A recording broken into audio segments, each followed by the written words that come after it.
My sobriety date is September 10th, 1986.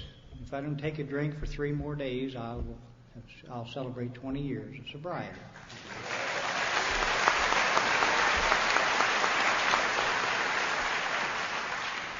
Thank you very much. However, applauding a drunk for not drinking is like giving a rodeo cowboy a belt buckle for not riding a Brahma bull because he's got hemorrhoids. You see, the way I look at it now is that I'm doing pretty much every day what God intended for me to do. I just got a late start. I stayed drunk for about 23 years. So I've had a little bit of both lives, and I like this one better. My story is not a unique story. That's not why I'm here. I didn't throw up pearls or anything like that. And I don't much like talking about that side of myself. I remember an emotion that I could put a name, a word with, for probably the first time in my life, and that was when I was checked in a detox center. I didn't even know what they were. And the detox doctor came by, and he was checking us out, I guess, to see if we were going to live or die. And I was shaking, and as he's taking my pulse, I said to the doctor, "You'll have to forgive me. I'm a little bit nervous." And he graciously said, "Yes, I know." What I said to the doctor and what I meant are two different things. What I meant to say was, I am so ashamed of what had become of my life. When I came here, it's not because my psychiatrist sent me, and it was not to save a marriage. It wasn't to get a driver's license back. It wasn't to get a job. I was lonely, but I didn't know you would be my friend. I came here, ladies and gentlemen, because there was no place else to go. I had been all those other places. If this didn't work, I had some real concerns about where I was going next. So, Bill Wilson described the progression of alcoholism in this textbook up here in four words that pretty well sum it up for me too. Gradually, things got worse. But the sad side of that gradually things got worse business is that it took 23 years to happen. I'm a gutter drunk bum. And I can be one in probably about 7 days again, should I pick up a drink. I have recovered from a hopeless state of mind and body. There's no argument about that. In here, we do, with God's grace, we do, with the help of a fellowship and a program, we do get well. Honest to God, we really do. I've seen it happen. So there's no argument there. But, you know, when I was 16 years old and I borrowed my father's car for the first time, and he reluctantly gave it to me. I know why. He must have known something then that I didn't know. At 3 o'clock that morning, I was sneaking in my house, stealing my mother's perfume so that I could go out and splash it all over the inside of my father's car where my buddies had thrown up in it. At 16 years old. Now that should have given me a clue right there. Either my mother had to buy some more perfume, or I needed to start hanging around with different people, or maybe my drinking is going to cause me some problems. But unfortunately, that's not what happened. When I drank, I can't tell you it took care of problems because, in fact, it created problems. But I thought it made me what I already was. It just enhanced it. And then a guy said, "Well, what if you're a dummy?" Just makes you a bigger dummy, I guess. From 16 to 20 years old, I don't think I drank alcoholically. I don't think you could, if I'd have filled out a questionnaire, I don't think I'd have failed it. I think I'd have passed it with flying. Of course, I could lie then too. But as it turns out, I got married to my high school sweetheart. Had 2 beautiful children. I have a daughter and I have a son. and sometimes just stop drinking and getting sober, and Alcoholics Anonymous doesn't give back what we lost. I have a daughter who loves me and calls me every single day, called me a little while ago, in fact, and wished me well. And said, "You'll do good, Dad. Just go up there and tell them the truth." And you could hear a little sob in her voice, because sometimes the truth for her still hurts. And then I have a son who is in California, and I spoke with him about 3 weeks ago, first time in 4 years. And he blames me for the way he is today. So there's little hope for him, and I do a heap of praying. Sad part in his life is that he's exactly like me. So someday, maybe, stand ready, folks. You may see a little Joe show up. If you do, please help him. When I don't need to go through all the losses and all I can tell you is that things gradually got worse, first materialistically, and then other ways. It takes a long time to walk through life at 38 years old, taking 2 steps forward and 1 back. It takes a long time to do that. I mean, even if you're not a drunk. But being a drunk, when I was on my step backwards, I'd create another mess going that way too. So I was behind the 8 ball most in a jackpot, I think we call it, most all of my life. I became a good liar because you have to be if you drank like I did. You don't have a choice. I was honestly being dishonest. I really was. I meant everything I said. I really did. But I just couldn't stay the course. I just couldn't do anything about it. The first wife left, and that's when those 2 children became mine, when she left with them. Because there were lots of nights that they didn't see their father at all. He was at the bar playing big shot, spending Christmas bonus money on my buddies with rounds of drinks while my children were home wondering if Santa Claus was going to come. My wife's in bed, scared to death. You know, today in Alcoholics Anonymous and all these people, this would be about the only room I know I could go in and share that with and get a little chuckle. And I know why. Because if we didn't laugh about some of that tragedy, surely we'd cry. Very sad state of affairs. But she stayed with me. They always do. I had a pigeon ask me once, "Joe, why do we always hurt the ones that love us the most?" And the answer is very simple. They're the only ones that'll let us. She had hope when all hope was gone. She had more hope for me than I ever had. She had more hope for me than society had, the judges had. Tomorrow it's going to be different because he said it was. And I hope it is. And it got different. It just got a little worse. Finally, she had some probably coercion with her parents and whatnot, and the way she went with my children.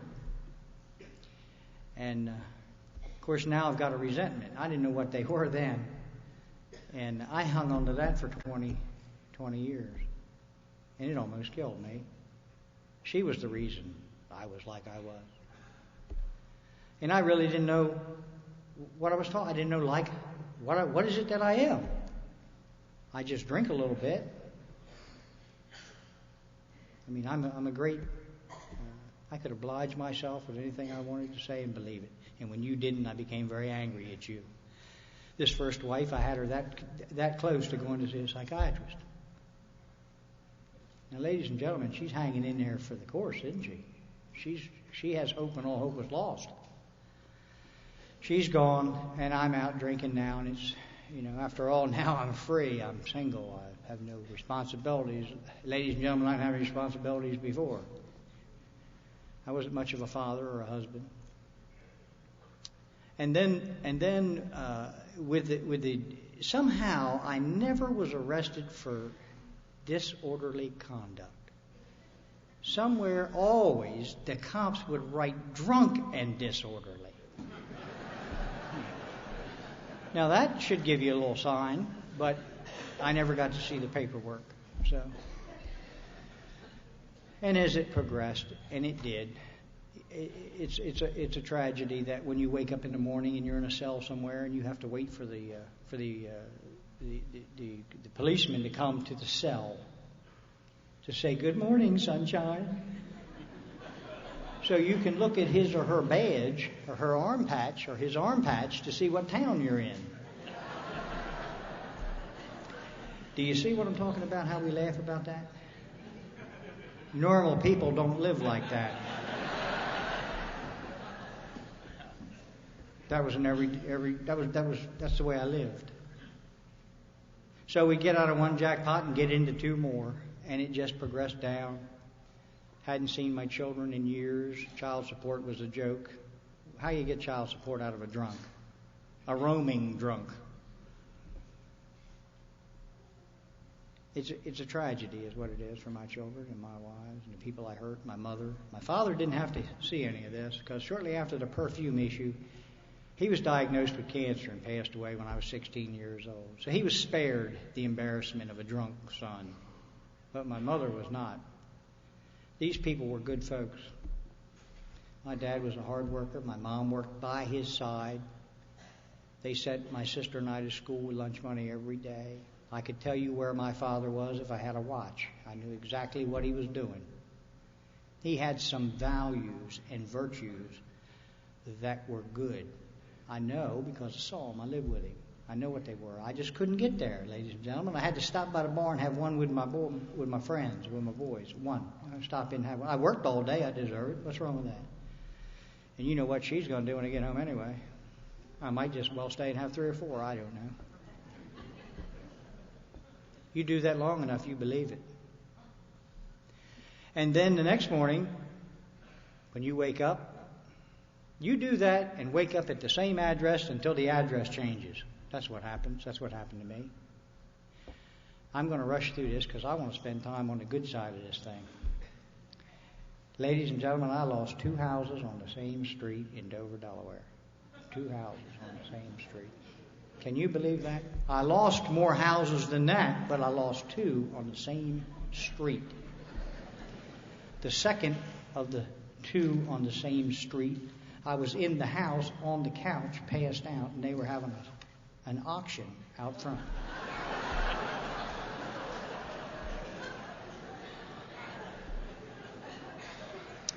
There was always a tremendous amount of stress in my life. Those were some of the external things, that I lost. We're great wavers. We wave goodbye to everything, just about everything. Kids hadn't talked to me, didn't know where I was. I didn't know where they were.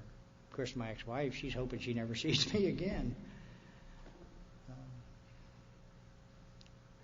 DUIs, Morris and I were talking about that earlier. Everybody gets a DUI is not an alcoholic. That's for sure. I got 2 of them, and I am one. That's all I need to know. But I was non-compliant.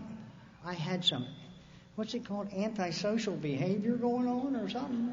And I didn't even know it. I never went and got a license. I think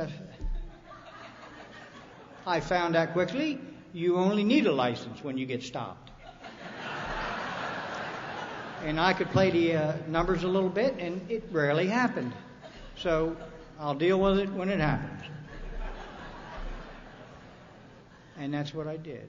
I didn't have a driver's license in the state of Delaware for 14 years. And in 14 years, I owned 22 cars.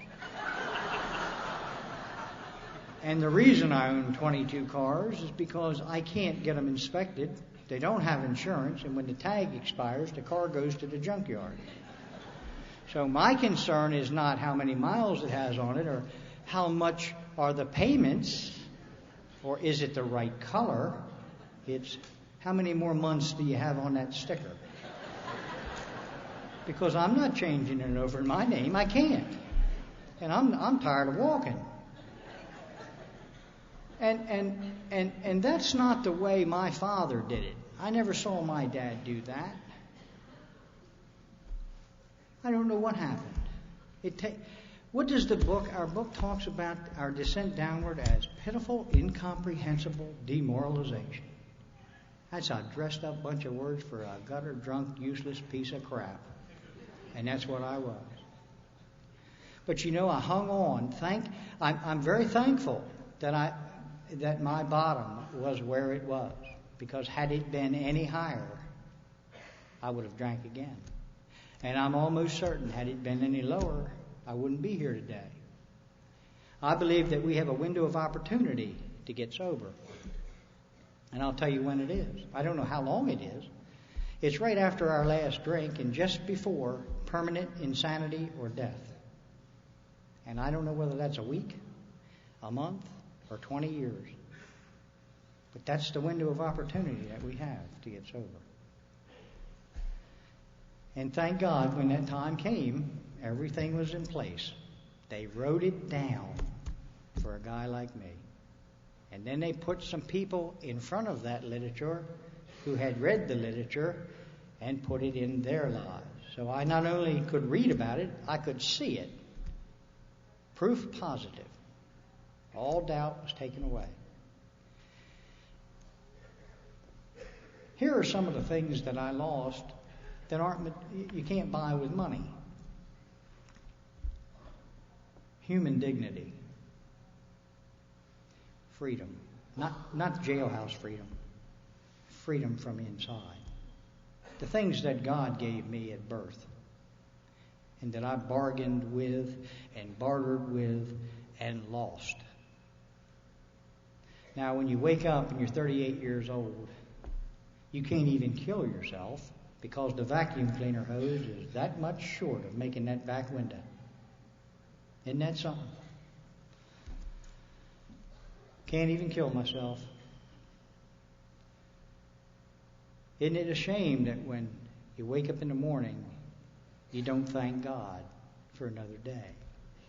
You almost cuss Him, thinking you got to go through another day. My drinking, at the end of my drinking after 23 years, the last 15 years of it I drank daily, and the last 10 or 7 of that it was horrible. I've lost months. That would scare the average person to death. And it scared me to death when I got sober. I was physically beat up. I hadn't had nutrition. I couldn't eat. Personal hygiene was out the window. I could empty this room.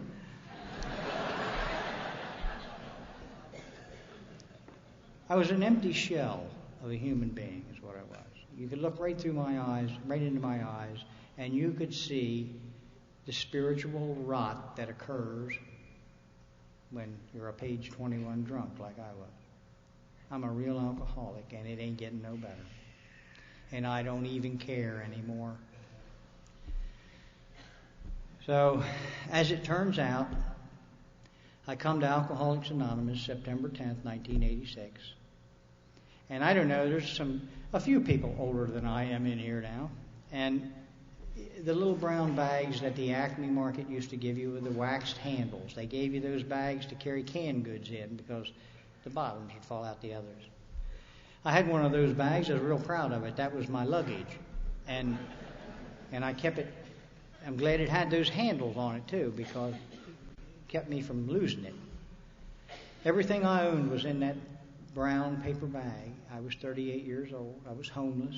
I was helpless, full of guilt and shame. I was useless. And more importantly, I was scared to death. I'll never be able to stand here and put a word on that fear. I was afraid to live, and I was afraid to die. I knew my problem was alcohol. I knew my problem was I drink too much, but I didn't know I was an alcoholic. Further, if I had known that, I didn't know what to do about it. Because my experience in my neighborhood with alcoholics were down there. And they would walk in front of my house on the way to the package store, and they would walk back. And my father would say, "That poor soul." I turned out to be that poor soul. A gutter drunk bum. If you were sitting next to me at 1 o'clock in the morning, guess whose couch I'm sleeping on? Or porch. Or under anywhere I could get. So, I don't know exactly how or why, but what it is, what we call it in here, is a divine intervention. Not a crisis intervention, folks. That's what the police try to do for you, and the Salvation Army, and whatever's out there to help a drunk get off the street so he don't freeze to death in December. What happened to me was a crisis intervention. It had to be the hand of God that got me where I was. And where I was in a 5x7 cell in the Delaware State Hospital. Now there's a novel idea. If you've never been there, you ought to try that once. I know none of you have ever been in a mental institution, but trust me on this one. I fell to my knees and I made a surrender. I made an appeal to God in there. And I had never seen Alcoholics and I never attended Alcoholics Anonymous, didn't know anything about 12 steps. I said, God, I quit. I can't do this anymore. That's all. No big deal. It was no big deal. No parade. The warden or the administrator of the nut hut didn't come over and witness it or anything like that. I just laid there on that steel bed and I thought, if I live, if God sees fit to get me out of here alive, I'm going to make some changes. And I really wasn't sure what they were going to be, but I was going to change something. And as it funneled itself out, at the door I came with that brown paper bag. Everything I owned was in it. And then I met Bill. I would be remiss, ladies and gentlemen, to stand up here and tell you that I'm a sober member of Alcoholics Anonymous and that I have recovered without mentioning sponsorship.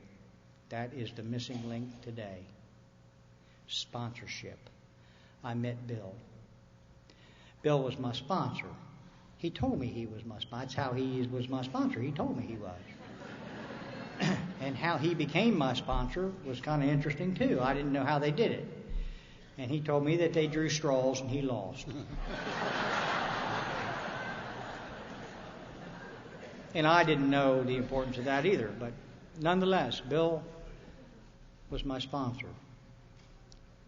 And Bill didn't waste much time with me. I had taken the first 2 steps in that mental institution and didn't even know it. There's no action there. You just almost have to die, drink yourself to death.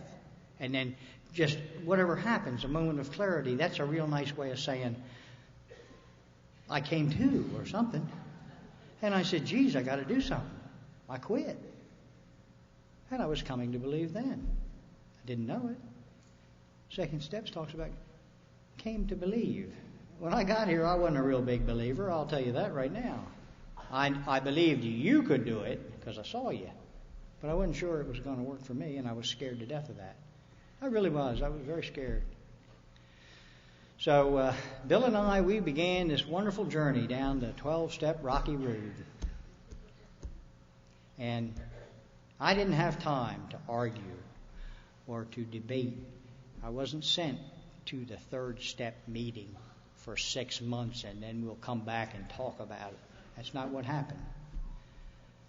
I believe that Bill must have written these steps because that's all we talked about. Recovery. He talked about my wife. I had another wife by that time, by the way. I got another one. Actually, I have 6 or 8 girlfriends right now. 7 of them don't even know it yet, and the one that does don't want to be.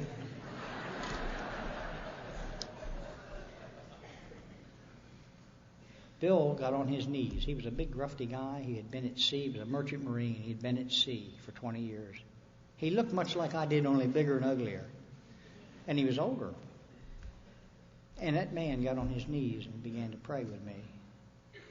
And I'll tell you, that was a spiritual experience. A spiritual awakening experience. Big man on his knees praying with a drunk like me. A little bum. He cared more about me than I'll ever be able to tell you. But I didn't think he liked me. He was rude. And he cursed me. And I was hearing about the love in the rooms. And then I'd go talk to Bill, and there was a conflict going on in my head. Where was the love? I wasn't sure. I know today that God got Bill sober in Alcoholics Anonymous to stand ready for a jerk like me. I know that. No one else could have talked to me the way he did and got away with it. Nobody except Bill. People have tried, and I just walk away. But Bill, I stood still and listened. I don't know why. He used to tell me that he got paid the 1st and the 15th That's what he told me. And he said if I wanted what he had, come on. But he's not chasing anybody. He's too old. And I don't know what the 1st and the 15th, I don't know the significance of that at the time, but I believe he was saying he's going to get paid and go right on with his life with or without me. I believe that's what he was saying. When we went to our first AA meeting, there are people in this room that were at my first AA meeting. I see one back there now. I just saw him. Bill told me to go to the front of the building, the front of the room, and sit down and shut up. That's all. And I understood that. I know what that means. Sit down and shut up. That's what I did. I went there and sat down and shut up.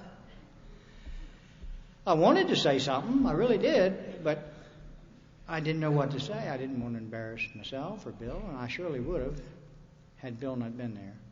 He said, if they do call on you, it'll be just a freak thing. And if they do, tell them your name and tell them you're an alcoholic. And tell them you ain't real sure about both of them. And sit down. Because you told them everything you know. And that's the kind of relationship that we had. And I'm glad. I'm not complaining. I'm glad. Because he was sober. He was sober and he knew what was in that book. We took that 3rd step on our knees, that prayer, and I went home and I couldn't believe it. I just couldn't believe that man would do something like that in front of me, or with me, or because of me. I wasn't sure why he was doing it. I took these steps. What I'm going to stand here and tell you about the taking of these steps is all an after deal. I didn't know what I was doing when I did it. I really didn't. So if you're going to wait for the fog to lift to take a step, it may never lift, and I don't know. The 4th step, he told me that we were going to do. I said, what's that? That's where we're going to take an inventory. See, you made an appeal to God, and you're coming to believe that you're powerless, so you need some power. We're giving you some power here. You're coming along with that power a little bit. You've agreed to go on with this thing, and this thing he was talking about were the rest of these steps, the program. Not 90 and 90. He never told me to go to 90 and 90 in his life. Because I'd have went to 2 a day for 45 days. I was becoming a pretty sharp tack.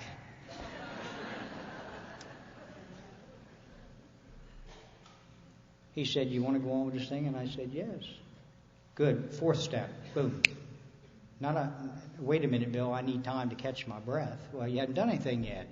All you did was almost drink yourself to death and come in here and ask for help, and I'm trying to give it to you, and you got a better idea. You're using that organ that almost killed you. And he told me that all the time. So the 4th step we did. I didn't have time to be afraid of it. I didn't know what it was. And that's the truth. And had I known what it was, I don't think I would have been afraid of it. Because what I know about this today is it's God-given, and God doesn't scare me. Boy, it gives me a lot of comfort, I'll tell you. Because God's doing for me right now what I can't do for myself. So, we did that 4th step. Resentments, fears, sex conduct. Yeah, sex conduct. Not the kind you think. Emotional sex conduct. If it was the other kind, I'd have used a whole page. As it was, I just used a half a page. And Bill had to help write that for me because I couldn't write. Is that any indication of the damage done from hard drinking for a couple of decades? I couldn't write something down today and look at it tomorrow and tell you what it said. I could tell you what it said today while I was writing, but I couldn't tell you tomorrow because you couldn't read it. I have grandchildren who can write better than that. So Bill helped me with that. We didn't have a pause. I don't think we had a pause between the 4th and 5th step. We went right to the 5th step. I shared with Bill. Bill shared with me. It was no big deal. I wasn't afraid of anything. God was there. And Bill was there. And I did that 5th step. Big deal. I'll tell you what the big deal happened in the 5th step for me was. You know, at the end of this process that we were taking these steps, was something supposed to happen. Something's supposed to happen. So I won't be me. And you know what? It was beginning to happen at that 5th step. Because I had had some spiritual ideas. I mean, I thought about what it might be, but I felt it at that fifth step level. I think I started feeling like maybe, just maybe, I'm going to be all right. I hope Bill won't pull out on me. He told me to go home and be sure I had done, up to that point, everything as honestly and as thorough as I could, because there's no sense going any further. And of course, that scared me to death. I was so full of fear that I wasn't doing it right. I went home, and this is going to probably astound some of you. It did me when I found it. He said, "You go to home and review those first 5 proposals." He used that word, proposal. He'd never said that before to me. And I opened this book up. Well, not this one, an older one. And that word proposal is right in there at that fifth step spot. And I began to read a little more, and I backtracked, and I was reading a little bit more. And I was reading things in there that Bill was telling me. And I was fine. A bell went off. This is where Bill's getting his information, right out of this book.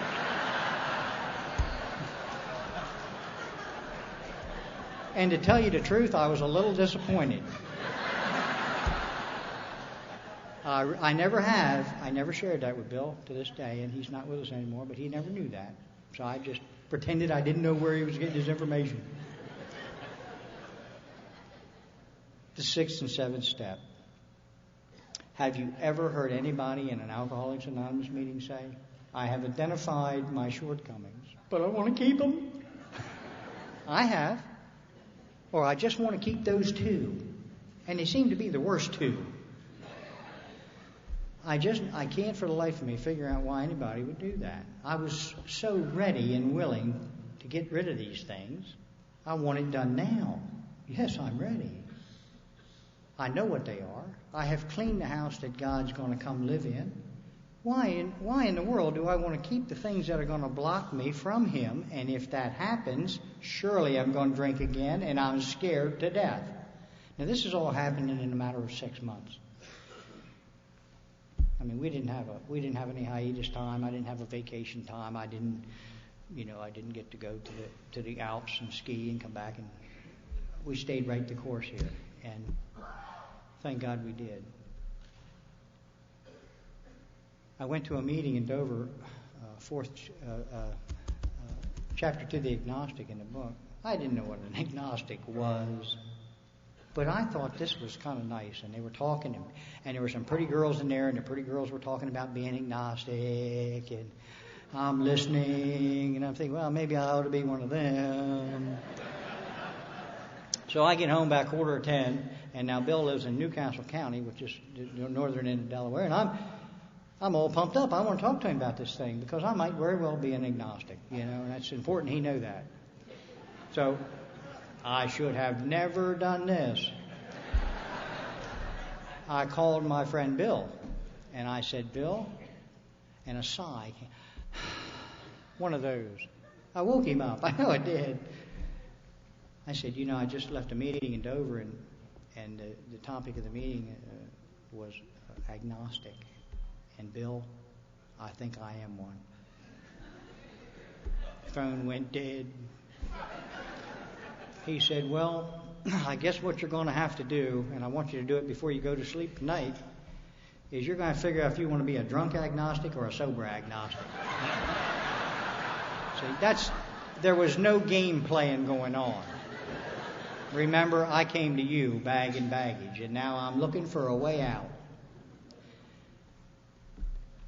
Another little incident with Bill. What's this business about being halfway through? What are we supposed to do? Yeah, I called Bill up. I said, "Bill, I ain't these things." He says, "You ain't halfway through."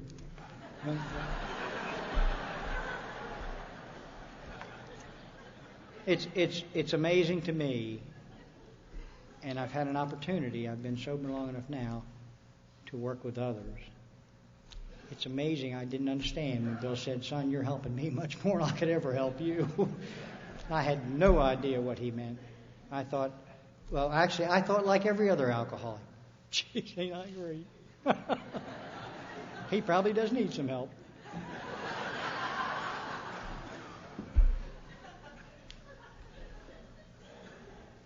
thing. So we got on that 7th step. Here again, Bill's praying with me. I wanted to tell Bill that I heard. I was scared. I was scared of Bill, actually, to tell you the truth. I was scared. He intimidated me. He kept me humble, I think. I think that's what he was doing. I hope, because it worked. We get well too quick sometimes in here. You know, you get to get her back and get the toilet paper on the roll, and you get some running water, and before you know it, you got a little car, and and along comes her, and, you know, here we go. He tried to keep me sick long enough to get well. I think that's what he was doing. And it worked out okay. That's what happened. So most of what I do here in Alcoholics Anonymous is I can only give to you the way it was given to me. It's the only way I know. And it was rough around the edges coming, but I'll tell you what, it has gone full circle. The 8th step, I had the list from the 4th step. 9th step, I don't know why anybody would have any problem with that. I really don't know. And I'm talking now from experience. This is not something I'm thinking up. This is actual experience. And that's what works best for us. Let somebody else go do it. If it works, we'll do it. I always wanted to be a good father. I always wanted to be a good husband. I wanted to be I knew what it looked like. I had a good example, my father. I wanted to be like my father was. I never quite got there. I always wanted to start afresh with everybody. I wanted to stop saying I'm sorry. I wanted to do something else. Come up with another word for me. Because this I'm sorry, they've heard that. They ain't going for that. I was eager to get started on that amends making deal. It's an open-ended deal. It's never over for me. It's going to last the rest of my life. I have never had anybody tell me, geez, Joes, I'm so sorry to hear you got sober. You were such a wonderful guy drunk. Nobody ever said that. Nobody. In fact, the sadness of it all is I was the last one to know how sick I was. All the people that I made amends to had known it for years. It was no surprise to them. They were delighted that I finally caught on. So the amends-making deal for me was good. And I mean, it seems like when we talk about making amends, we go right directly to the wife or right directly to the husband. I'm standing here telling you I'm ready to stay right with the world for as long as I'm on it. So it doesn't make any difference who it is. I don't care. Because it makes me feel good. I always wanted to be able to do that. I always wanted to have a way to say, see that, Dad? Now I'm getting a little closer. Now I'm doing what I'm supposed to be doing. I always wanted to be able to do that. My ex-wife, the woman I hated, believe it or not, we can talk. We can sit right down there side by side and you would think that we were friends or something. It's amazing what this thing can do. The power that's involved here that we can't even see. You just stay the course, you'll feel it. I've had an opportunity to do all those things. I wish I could see what time it was. 9:24. The 10th step, I don't know if they're maintenance steps or not. That's what I do. 10th, 11th, and 12th. I do that every day. I do that every day. 5 directives in the book for the 10th step. Here's some hot stuff about that 10th step I really liked. Caught my attention. Number 1, the problem will be removed. Sanity will return. Huh? That stuff's good. That's good stuff. I like that. That was appealing. So I wanted those things. And guess what? Here's the kicker. Here's the best one of all. The will that I resigned in the 3rd step, I've never taken that back. I got it back from God at the end of that 10th step. Talks about it in the book. Tells us our will will be given back to us a new direction and meaning. I know what that means, but I didn't know when I was doing it. I didn't think there was anything wrong with my will, direction, or meaning when I gave it up. I just did what Bill said. Follow directions and keep it simple. You don't have to say that other thing. Everybody knows it. So that's what happened. Sanity had returned. Not the picking gnats out of the air is insanity. But I can walk down the street so as you'd never know I probably was in a ditch 9 months ago. I was taking a shower. I was treating people a little better. The 11th step, prayer and meditation, that's a big one for me. That's a big one. Prayer and meditation, oh, by the way, there's no work involved in these steps. I wish those of you who are working them would stop and start practicing them in your life. It would be a lot easier and joyful for you and those around you, probably. I never worked a step in my life. Prayer and meditation, listening and talking to God. You do. I can do that anywhere. I did that on the way over here. You can believe that. And the joy of it all. Here it is in a nutshell. Here it is for a drunk like me in a nutshell. God reaches down and pulls a gutter drunk bum, a useless piece of crap, out of a ditch, scared to death, and in a relatively short order returns that specimen to sanity, gives him a new direction and a new meaning. Oh, by the way, this is happening, and I ain't sure. I don't know. I didn't feel it. I don't know what happened. I mean, it wasn't coming in increments. Nobody was sending me postcards. New direction and new meaning. And now I've got the ability to help another human being. I've got the ability and been given the privilege to do that. Isn't that remarkable? You wouldn't have walked across the street with me 9 months before what I'm talking about happened. There's no way, because if a car's coming, I'm running. You're on your own. So we practice the principles in all our affairs. I used to think that was so corny. How do you do that? What is a principle? The principles are the opposite of the defects of character identified in my 4th step. If I'm dishonest, be honest. It's very simple stuff. If I'm full of hate and discord, try to get some serenity and peace. If I want to be understood, try to be understanding. You want to be loved? Start loving somebody. All those kinds of silly, stupid girl things. Yeah, girl things. I hadn't heard love since I was in love. I used to be in love a lot. I think it was lust.